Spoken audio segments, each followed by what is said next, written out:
Here's what you missed this week on The Uncommon Good with Bo Bonner and Dr. Bud Marr. The Uncommon Good is on the air. I'm Bo Bonner. And I'm Dr. Bud Marr. We are coming to you from these United States of America, here in the middle of the country, good old Iowa. We're on Iowa Catholic Radio. You might know me, dear friends, as the host of the Catholic Morning Show here on Iowa Catholic Radio. Bud, what do people who know you for? I am a dean down at Mercy College of Health Sciences, downtown Des Moines, where we train the future healthcare leaders of America. Absolutely wonderful. We have been at this for 9 years. Iowa Catholic Radio has been on for 20, but we are almost half as old as the station. That's pretty cool. Ooh. We are able to stay on air because of good people who listen, of course, and donate, but also because of Imogene Ingredients, who underwrites the show. Thank you, Imogene Ingredients, for making the Uncommon Good possible.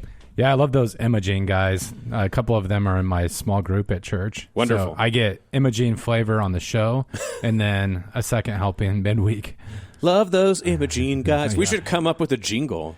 Do they have a jingle? We'll have to see what Paul Mitchell thinks about the jingle we create. I feel like it should include a cow mooing. I like that. Imogene Ingredients. I like it. I don't know if we'll ever change the eagle again, but we could maybe incorporate a cow moo. Going to new animal noises is always controversial or potentially controversial. The most controversial thing we ever did was actually that, which is hilarious. So, well, but I hope it's not too controversial what we decide to do today. You and I had a chance to we were on 2 different panels at the Notre Dame De Nicola Ethics Center Conference, and I thought it would be great to share with our listeners what we were both talking about. It's, of course, going to be themes that you're relatively familiar and could guess that, Bud and I would be talking about. Bud talks about Newman. I talk about the church and technology.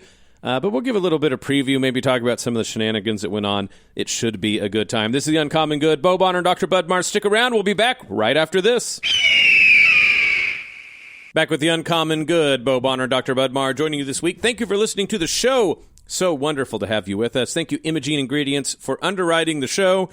Moo, I think is what we'll do that for today. That works for me. Workshopping it. So, Bud, we had a wonderful time that we got to do last week. We went on a trip to good old South Bend, America. People might know that town, familiar, not because of the South Bend and the St. Joseph River, because there's a little university there called Notre Dame University. They have a big ethics conference. They've been at it, I think, since the year 2000. And Alistair McIntyre, great philosopher, Catholic philosopher, who passed away this last year. This is the first time that we had the conference without him. This was the 25th year. So, yes, in the year 2000.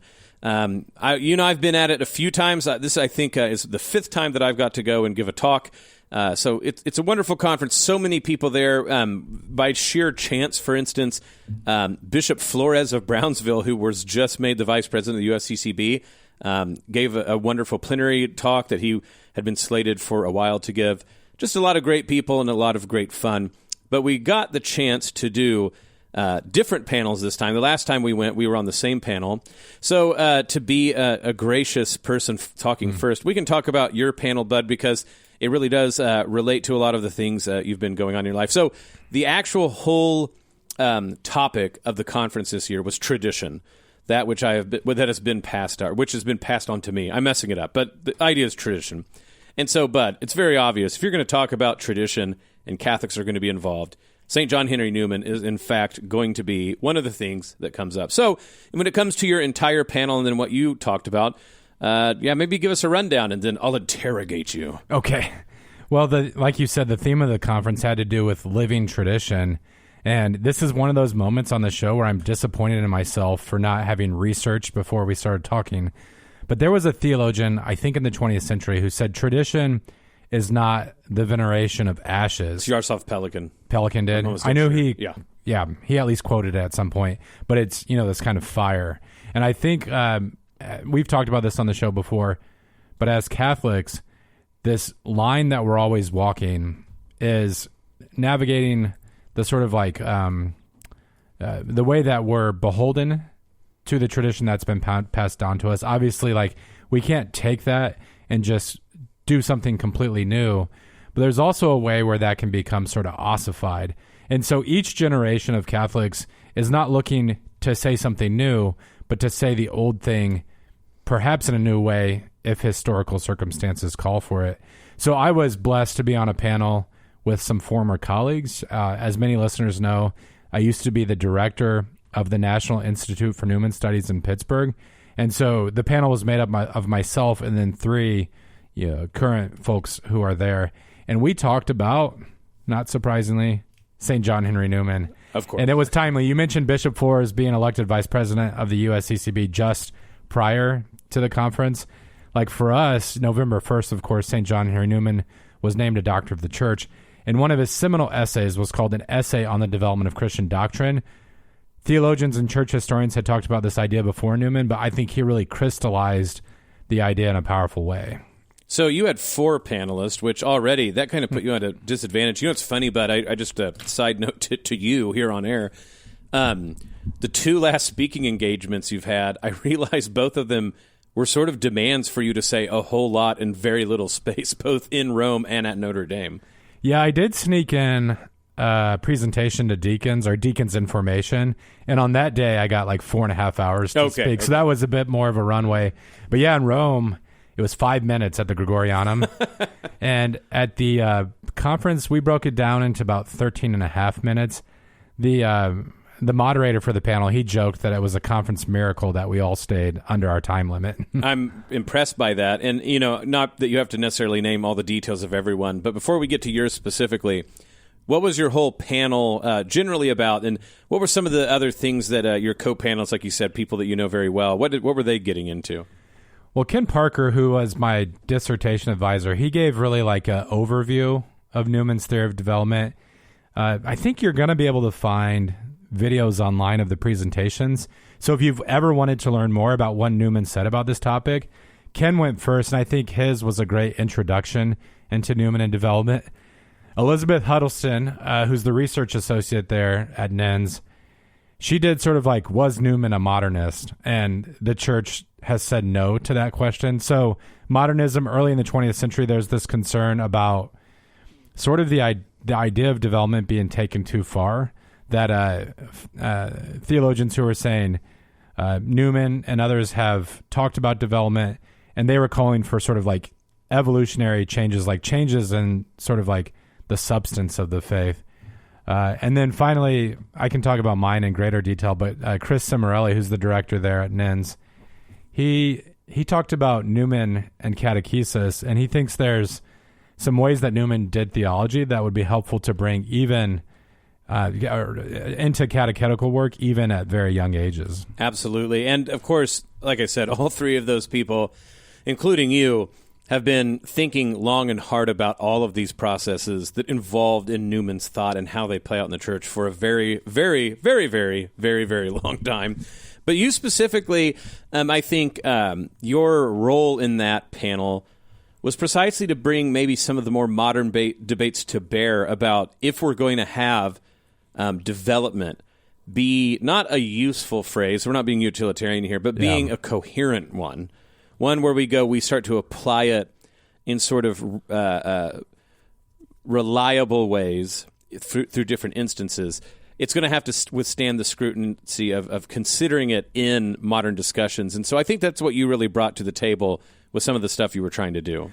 Yeah, stepping back for a moment, I think Newman's most helpful images are natural ones, like organic images. So something like an acorn growing into an oak tree, like it's changing in all sorts of ways, but the fundamental reality remains the same.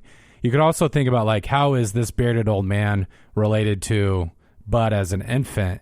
And there's this kind of growth and change, but there's this continuity throughout. That would be different. I think I used this image on an episode recently. Different than taking a tree itself, chopping it up and making a desk. Like that might be a worthwhile project to undertake, but you would say the object has now undergone like a substantive change. And so that sort of idea of development would be verboten to Newman. It looks like you want to jump in here. Well, verboten. But, I think this starts to be interesting in ways that there's no way you in 13 minutes can get into. But, I mean, the difference, of course, is between a substantial change, right, which is the latter, right, in a philosophical sense, and then the other is I mean, accidental change doesn't even get to the heart of it. But, the idea, of course, substantially, bud instance 1 and bud instance 2 are the same bud, even if significant aspects of bud has changed throughout time. And that's, of course, when we're talking about, like, ontology, right? Like, so this is the actual case of an existent being, right? Right. But if that's at least the analogy, and I'd argue there's probably something more than just an analogy going on there. Yeah. I think that this has to be what we start to think of is, would you, in naming thing A and thing B, say that something new such that it substantially makes sense to call it something different? It's like, but I guess what we're saying is, do you need a new noun to name thing B, or do you just need a new adjective? It might be one way to think about this. Well, right. And, when we think about applying this idea or like seeing how it works out in practice, there are some easier examples. So we're all familiar with reciting the Creed, and the Nicene Creed really flows out of controversies and, like 3rd and 4th century Christology. And ultimately, the church landed on the language that the Son of God is homoousios, or consubstantial with the Father. Mm-hmm. As Newman points out, and other church historians have done the same, that was a new formulation. Like the church in a creedal or sort of like canonical way had not talked about the Son as consubstantial with the Father. But when that decision was made, the church was affirming what it had always taught and believed, that the Son is truly divine. We can think about that with Christology. We can think about that with Eucharistic theology, where a term like transubstantiation became more prevalent in the Middle Ages and now is sort of like this kind of bedrock idea for understanding the real presence. My paper, so I admitted when I started my presentation that it was going to be about something that I'm sort of trying to untangle. Mm-hmm. And I didn't do that as like sort of false humility, but I knew I would be wading into deep waters. And it's funny because my paper sparked the most like lively conversation in the Q&A. You know what, Bud? You always did. I want to consistently say to the folks listening, Bud is the most mild-mannered of between us two, but also, of course, the best listener between us two. But if there's ever someone who's going to drop a bomb, and maybe it's because you do it in an unassuming manner, you have consistently been the one that have gotten people to really react to things that you say. So you are the fire starter. Okay. I'll take that mantle. But where I started to kind of like poke and engage a little bit is with contentious ethical conversations. And in part, I've drifted that direction because it's something that comes up a lot in discussions of development. So I'll start with one that's kind of easier to speak really firmly about, and then I'll work backwards. So when you think about what the church has said about slavery, mm-hmm. like before the 20th century, we can find papal statements and other church leaders countenancing slavery as sort of like, already in the New Testament, you can see the institution being challenged, but it's not like throughout history, church leaders have always been in principle opposed to slavery, like in a sort of dogmatic way. In the 20th century, St. John Paul II said it's an intrinsic evil. Right. And so when we think about development, what some theologians will conclude from that, which I think is wrong, is like the church said one thing, it now says something different, and therefore we can change all sorts of things. Right. A similar example that people point out is like usury, like lending at interest for profit. I mean, those two issues, like I think most Catholics, when you break down the sort of like historical statements and explain to them the concerns of more recent popes, they'll say like, oh yeah, that makes sense to me.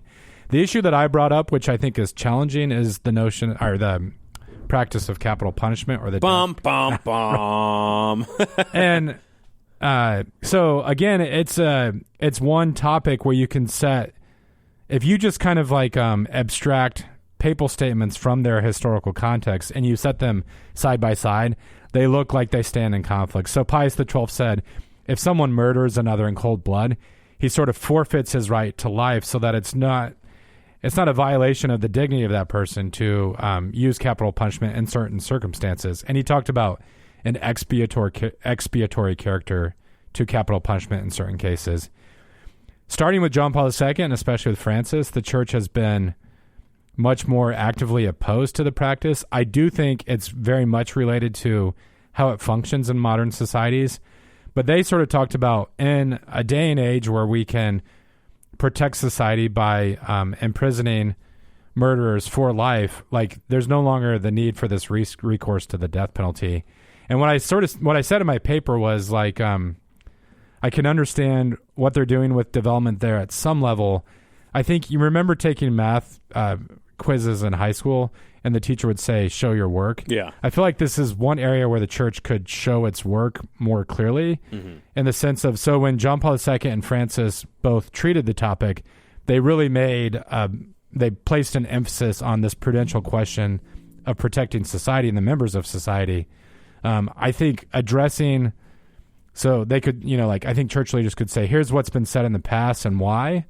This is why Catholics should oppose the death penalty in their political circumstances, and kind of show how we got from A to B. I think that one area in that regard specifically is to talk about, I think in other cases, I don't think in this paper you've brought up the Dignitatis Humanae, for instance, in Vatican II, is an example of where if you abstract it from like every context, not only of the historical context they were written in, but even like the text, right? Like if you just literally copy and paste and don't read the rest of it, you can get what seems to be absolutely opposing ideas of what's going on. I think important for both the death penalty, for Dignitatis Humanae, and for the argument that we're getting from Newman is there's a whole lot of history that happens between all of those two things, and that the context does matter. So I know that when we did Vatican II, in our reads of it earlier this year, one of the things that the Dignitatis Humanae depends on is this is the church after World War II and living in the middle of the Cold War. And so the idea of like a totalitarian state versus a confessional state is something very different to consider, and the sort of worries that you would have will definitely color what you're saying. The idea, of course, for both, anywhere in the church with Dignitatis Humanae is God's solemn right to be worshipped, right? Like injustice before all things. Considered as a state level, we make different arguments about like what is possible as a state, what sort of like confessional states could look like, for instance. And that was historically for a while what the church mostly dealt with, so that's how she's going to talk about it. In the modern world where we have secular states, the questions are very different, and the question is, how is it that the right of God to be worshipped by every soul cannot be superseded by the right of a state to take it away?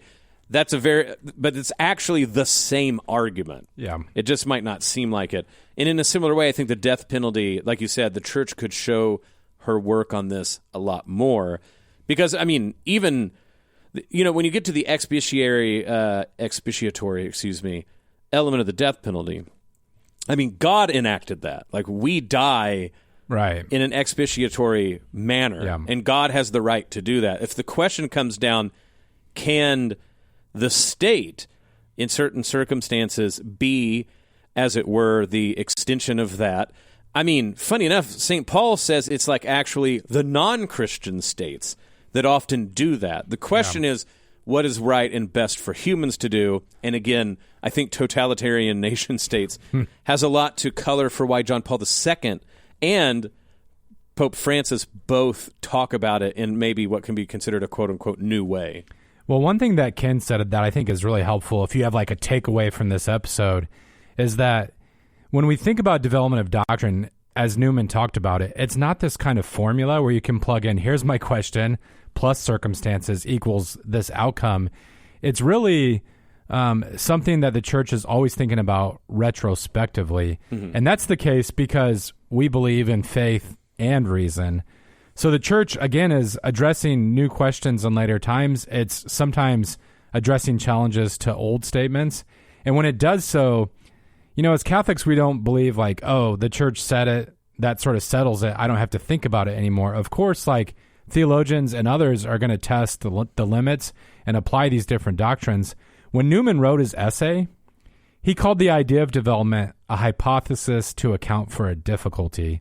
So basically what he was facing is he looked at the apostolic age and he looked at the Catholic Church as it exists today, and he thought the Catholic Church had the greatest correspondence to what Christ had founded, but it was different in some ways. So like, it wasn't like going back to the image of a face, it wasn't like looking at the 1-year-old child. It was this fully grown, like adult church, so to speak.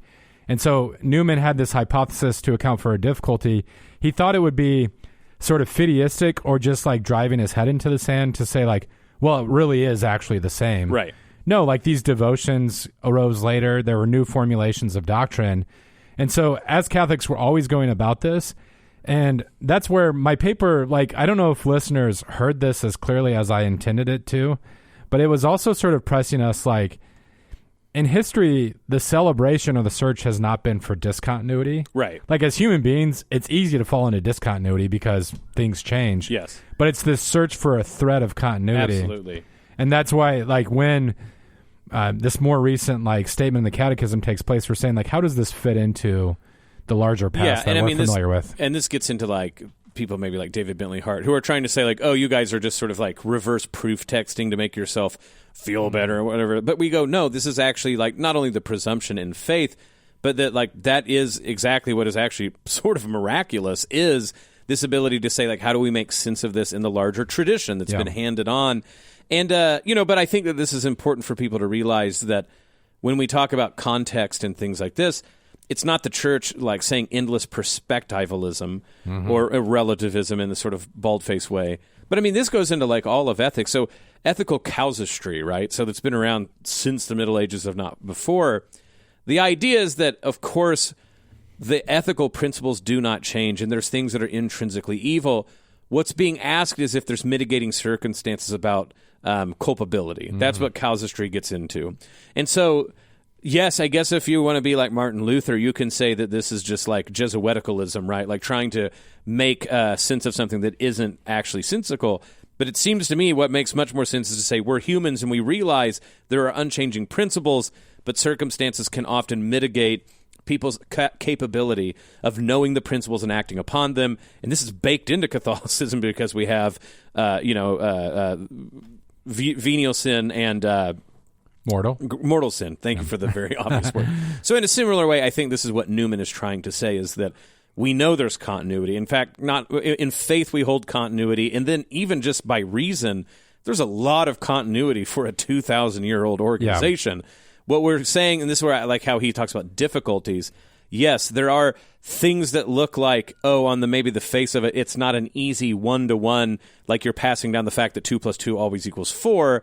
And so how do you, maybe as it were, the casuistry of history, where we go like, of course, the principles intrinsically are always the same, but the way they're expressed and how they're unfolded deals with the circumstances through time.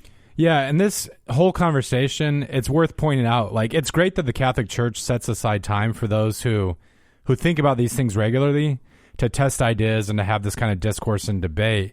Like, you do want to be prudent in how you march this sort of thing out. So if you're involved in catechesis, like, you don't start with, let me tell you about John Henry Newman's 1845 essay on the development of doctrine, but you very likely will have people in your class, especially maybe someone who is coming to the church because they're marrying a Catholic, and they're like, this whole purgatory conversation, like, it doesn't really fit with what I learned as a child. And when I look at the Bible, it doesn't seem to be clearly there. And then you can sort of walk from biblical principles and text and say, here's how the church came to its full reflection on the doctrine of purgatory. And so there is a sort of prudence and like when and how you talk about this. You've been kind of gesturing at this the whole time. I don't know if you realized it, but Joseph Ratzinger / Benedict XVI, in 2005, he gave an address to the Curia, the Roman Curia, at Christmas, which is a papal tradition. And he was talking about interpreting the Second Vatican Council, which I know we've discussed on the show. And he said something very similar to what you did, that in the mid-20th century, the church was compelled to address like the relationship between faith and science, the changing relationship between the church and the state, and religious liberty. And he said if the church at Vatican II had said nothing about those topics, it would have sort of forfeited its responsibilities. Like, it had to say something. People were asking questions about those things. He said what it said for some struck them as like very new and challenging. But he goes through, and this is, if you have the time, it's worth reading this address. He goes through and he shows with a topic like religious liberty, how there were these underlying principles that remain the same, even though I don't know how you would say it, like the external language that the church used to address the topic seemed different. Absolutely. It was a wonderful panel, and like we said, if it gets up on video, we'll try to put it in show notes and things like this, but we'll let people know. This is the Uncommon Good. Bo Bonner and Dr. Bud Marr. Stick around. We'll be back right after this. Back with the Uncommon Good. Bo Bonner, Dr. Bud Marr joining you this week. Thank you for listening to the show. So wonderful to have you with us. Thank you, Imogene Ingredients, for underwriting the show. We spent the first part of the show talking with Bud about his panel that he was a part of at the Notre Dame University. It was about Newman. Notre Dame University's DeNicola Center on Culture and Ethics. They have an ethics conference every year. It's the 25th one. Bud and I have been there a few times between us. Excuse me. And so this time we actually went and we're on different panels. So, Bud, we got the rundown on yours, and I was able to take the driver's seat on that, asking you questions. So I'll return the favor. You can ask me about mine. Well, first off, I don't want you to practice false humility on the show today, because I can say this with a completely clear conscience that your room was packed out. So yes. They talk about standing room only. I was glad I got there early to grab a seat because it was crowded, and I looked in the back of the room, and folks had to stand against the wall near the back. So kudos on that. Also, you mentioned Alistair McIntyre earlier on the show. I mean, one of the big names that's a regular attendee and presenter now is Cyril O'Regan, who's a really important theologian of our time. He was not only there, but he was awake, actively engaged, and I saw him stroking his beard in contemplation at various points throughout your talk. Well, he was very kind with his time afterwards, and spoke with us, and he really did seem to enjoy it. So I'll try not to be falsely humble. That was it was very encouraging to hear, not only to see all the people engage the questions we got, but when you have someone like Cyril able to sort of confirm that this is something important, but also theologically that we were sort of on the right tact philosophically and theologically. That was really helpful. But, when you have a title like The Cloud of Real Knowing, Technology and Society, I do think that's just that's something people are very concerned about. So we were happy to oblige.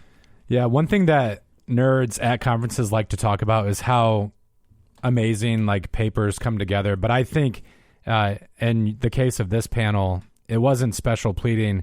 Your guys' papers. I know you're good friends with Brett Robinson, and the third presenter was Shire. Yeah, so I'll just say real quick. So The Cloud of Real Knowing, Technology and Society, chaired by a good friend Chris Baglow, who did a great job introducing everything.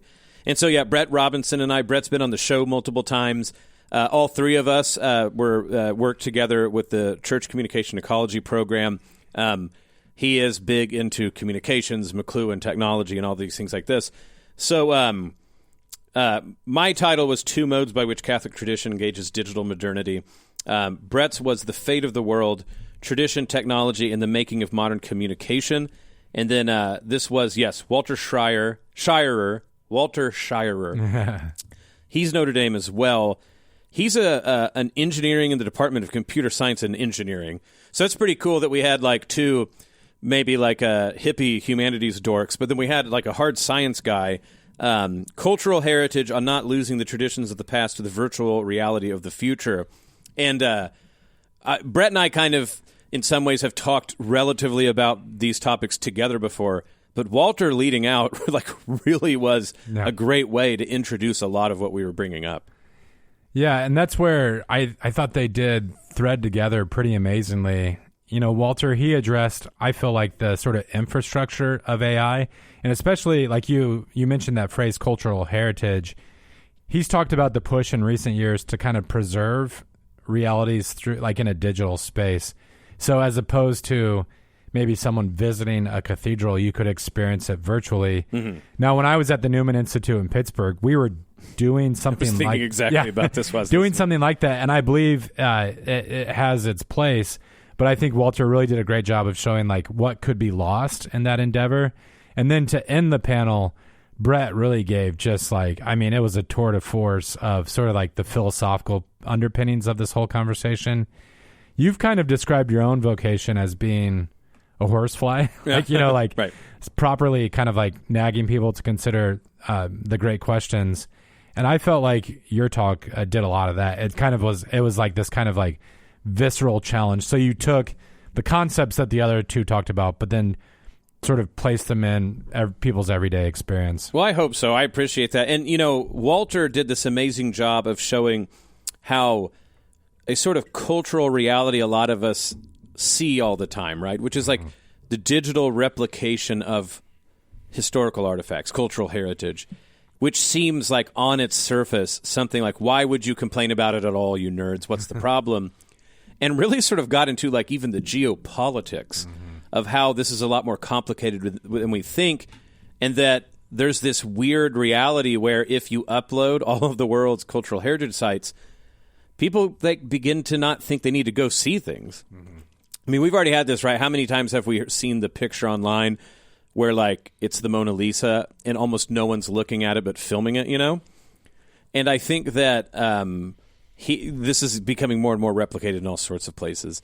Brett, on the other hand, just a historical tour de force of showing how particular technologies influence the way that rhetorical structure and the sort of philosophical grammar of talking about things radically shifted because of the printing press and Peter Ramus, and then, of course, like with television and radio with Shannon, and that how this is getting into the digital age, information theory.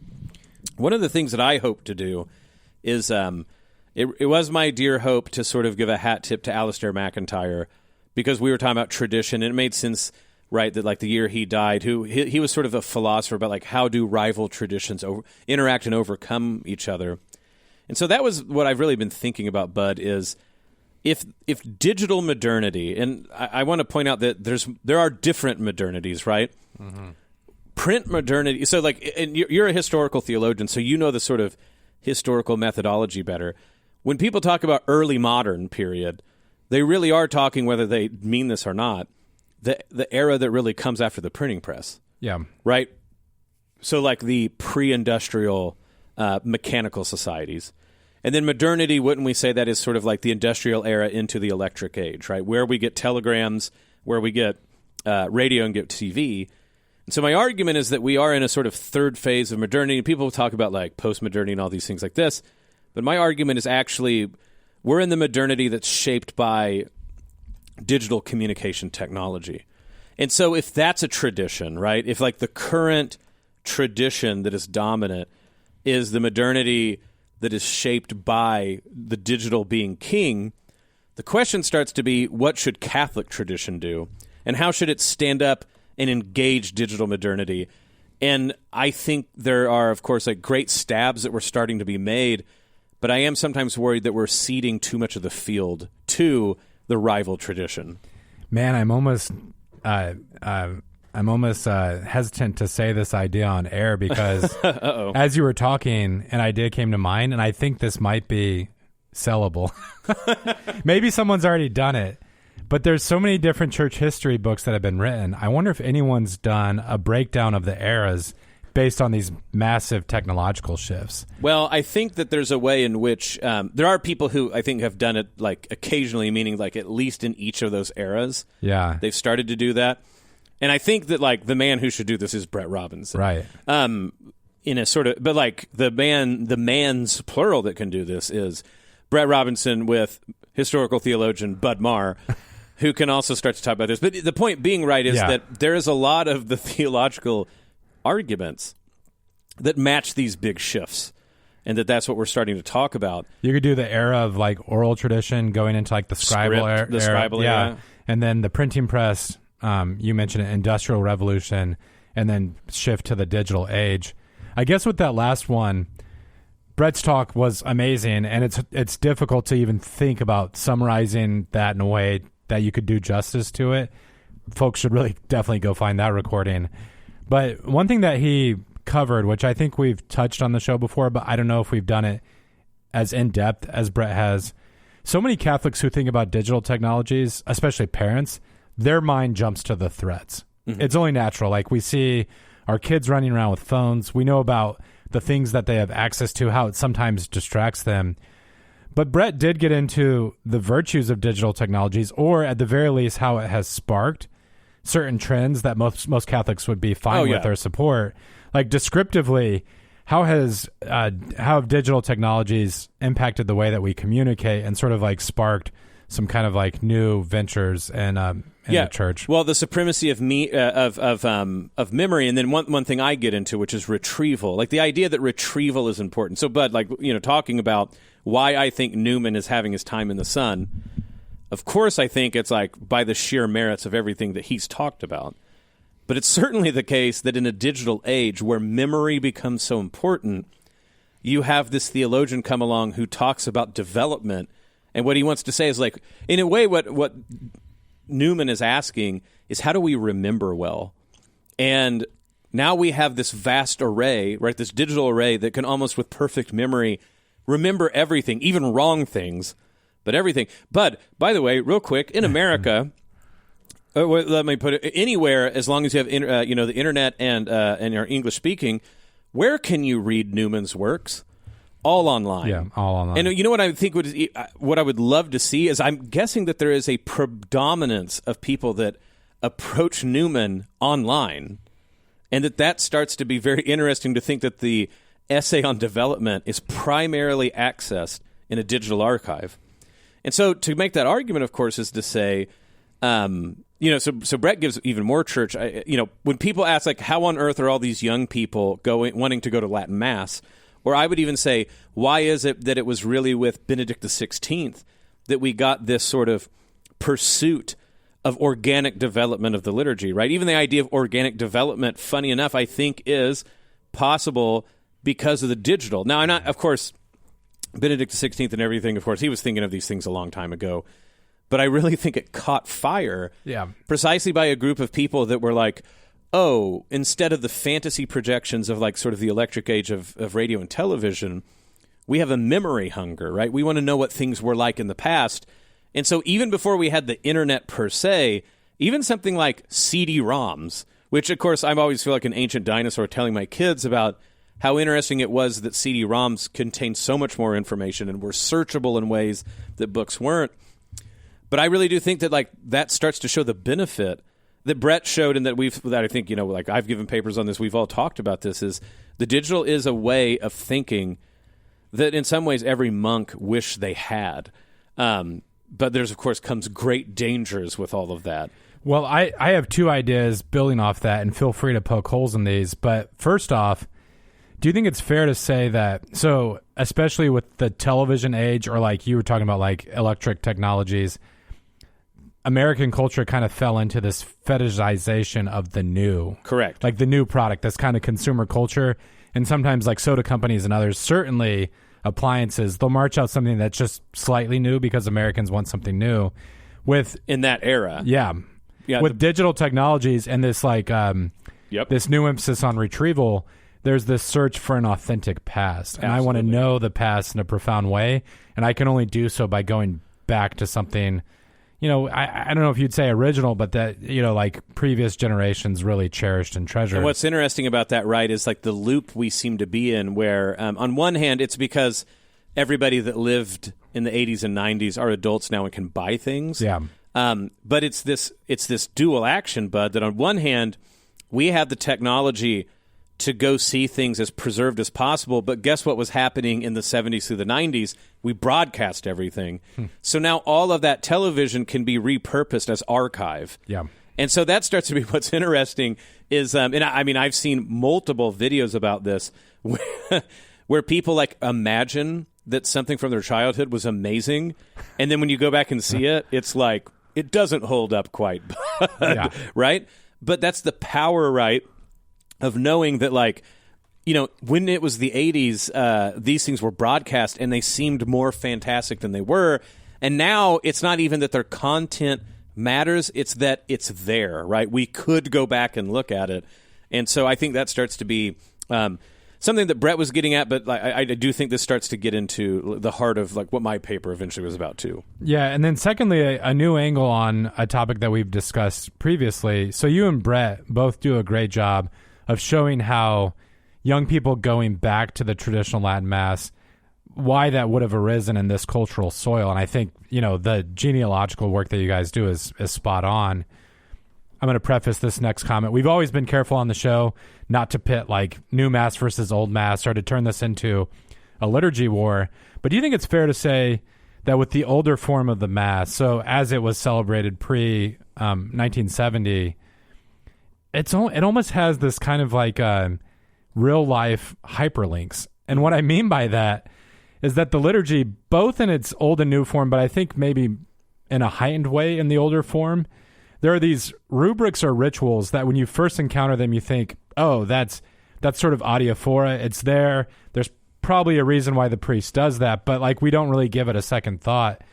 As you start to sit with the liturgy and make it like a daily or weekly practice, you begin to see this deeper meaning unfold, and little things that the priest or even the servers do that at first seemed just kind of like simple, or, you know, like that you didn't give much thought to. There's this much deeper meaning, and it kind of drives you to learn more about the history of the liturgy. Absolutely. I mean, the same way that I think that newer generations are much more attuned to the importance of consistent visual cues in church architecture is because they're used to hyperlinks.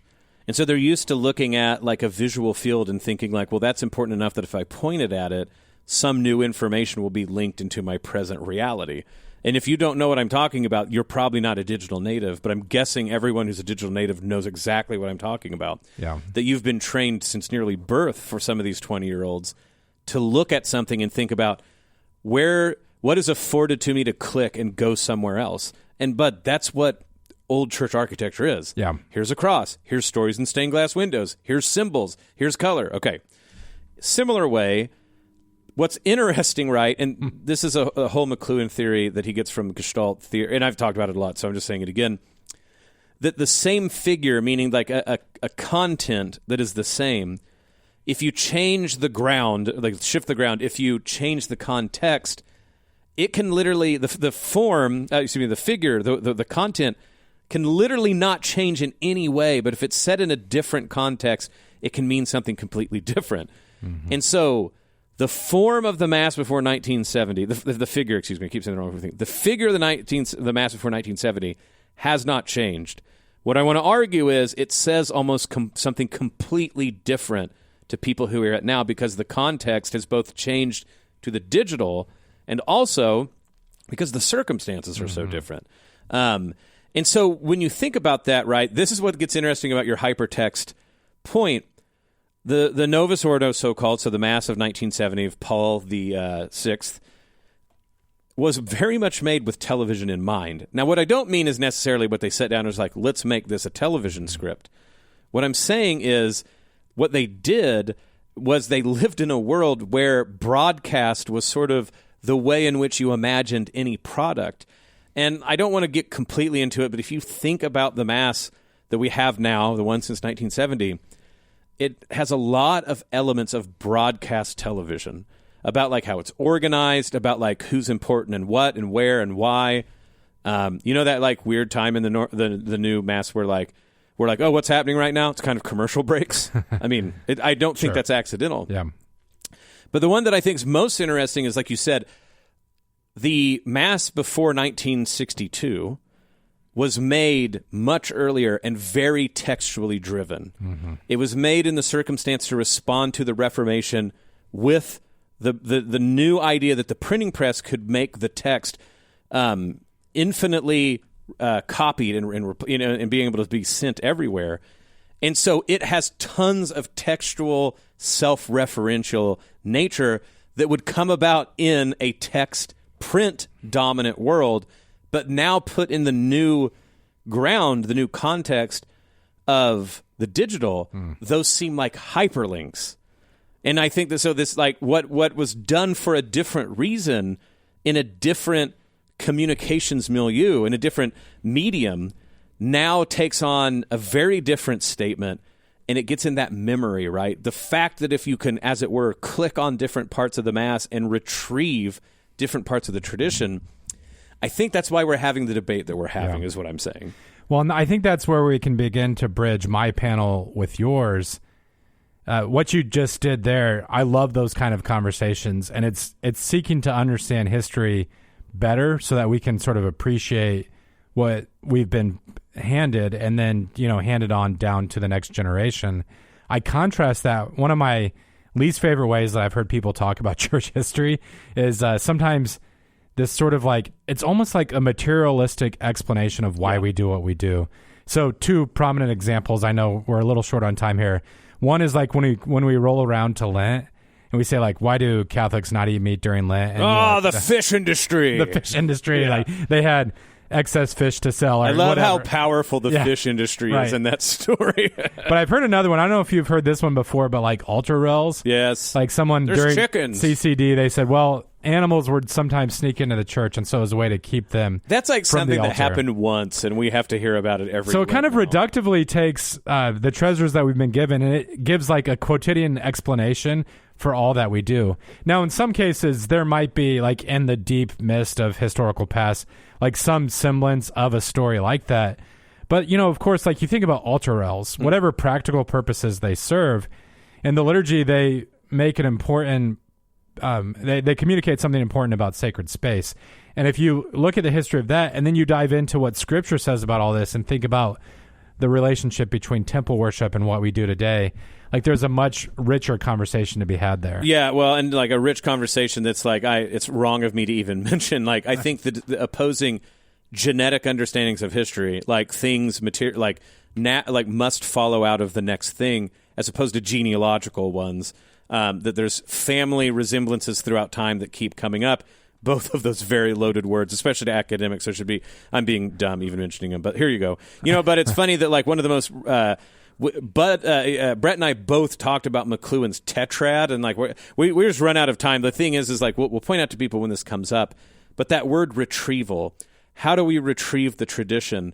And the gist of my argument was, do not like lop off part of or amputate part of the tradition to digital modernity just because we think some aspect of our thought is being infected. And for me, one of the things I want to say with artificial intelligence is it seems like it is the sort of computational aspect of human thought, but I actually want to say that it's not human thought at all, and that it's important that we realize the stake of we must claim a human discursive thought over against what artificial intelligence seems to do, and that's what I was trying to set up in the panels. But both of our panels were amazing. We feel so blessed to be a part of wonderful things like this.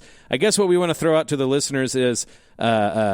your good old, speakers here are doing yeoman's work and trying to get out there and go make a difference, like the song says. But I don't know if that's what we had in mind. Well, I think in previous years we have pitched the Symposium for Transforming Culture at Benedictine College in Kansas. Yeah, it's just a few hours away. It's in spring, and I would say the same thing about the De Nicola annual conference. That a 6-hour drive, and insofar as practicing Catholics here in Des Moines can get over there, it's definitely worth taking in for a weekend. I know that many colleges, including Mount Mercy, they take their students there. So wonderful conversation. You can call yourself Rudy and make it a weekend. You can carpool with Bo and myself, and we won't charge you anything for 6 hours of lively conversation. This is the Uncommon Good. We'll be back right after this. Back with the Uncommon Good, Bo Bonner and Dr. Budmar joining you this week. Thank you for listening to the show. So wonderful to have you with us. Thank you, Imogene Ingredients, for underwriting the show and making it possible. Bud, as always, I always feel a bit silly saying this, but it's always surprising what the Holy Spirit allows. Because I thought we'll get to talking about, what we talked about at our panels at the De Nicola Center, and that there'll be something interesting to bring up. But I feel like for both of us, we got into new interesting elements that we didn't even get to talk about in our papers at the place. Well, I just like having you imprisoned, chained to a microphone where you can't avoid my questions. But very nice. Listeners, please, especially as we approach the celebration of our Lord's birth, do join us in our prayer life here at Iowa Catholic Radio. If you're a serious early bird, you can wake up at 4 a.m. to pray the Chaplet of Divine Mercy. That's followed by the Holy Rosary right at 4:30. Later in the morning, 10 a.m., there's another Rosary, 8:30 in the evening, and also Chaplet of Divine Mercy at 2:57 in the afternoon. But you can jump on the Iowa Catholic Radio app anytime to pray the rosary. Absolutely. And folks, we're getting ready to get to the end of the year, like Bud was talking about. As we close out the year, please always remember us in your end of the year giving plans. You can go to iowacatholicradio.com and donate there safely and securely, or you can call or text 515-223-1150 to talk with some folks about the idea of how you can give here at the end of the year. Keep Iowa Catholic Radio on air. It's been 20 years strong as we go into the 21st year. Help us think about and make that giving secure so that we can keep the message of Christ going out, broadcasting to everyone who needs to hear it. But as always, great show. I'll see you next week. All right, blessings. This is the Uncommon Good. May Jesus Christ, the Prince of Peace, reign in our hearts, family, city, station, nation, solar system, galaxy, the whole kit caboodle. This is the Uncommon Good, and we'll be back next week.